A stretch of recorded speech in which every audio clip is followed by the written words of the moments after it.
پیسې، وخت، انرژي او موږ. کله چې موږ د ځوانۍ په درشل کې یو، موږ په کافي اندازې سره وخت هم لرو او انرژي هم لرو، اما موږ پیسې نه لرو. نو موږ تلاش کوو، کوشش کوو تر څو پیسې لاسته راوړو. د پیسو په لاسته راوړلو کې موږ وخت له لاسه ورکوو او د عمر نیمایي حد ته رسیږو. نیم عمر چې زموږ څخه تیر شوی، نو موږ هم انرژي لرو او هم پیسې لرو، اما وخت په کافي اندازه سره نه لرو. کله چې د نیمایي عمر څخه ورتېرېږو، بوډا کېږو، سپین ږیرتوب ته رسیږو، نو دا وخت کې زموږ سره انرژي په کمېدو راځي او وخت زیاتېږي سره. هغه وخت کې بیا موږ بېکاره وخت ډېر لرو.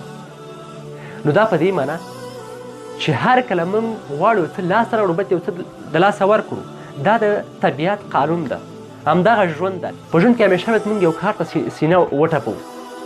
هغه په دې معنا چې هېڅوک په دې نړۍ کې زموږ لپاره پذیرایي نه کوي، زموږ لپاره اخلاق راست نه وایي.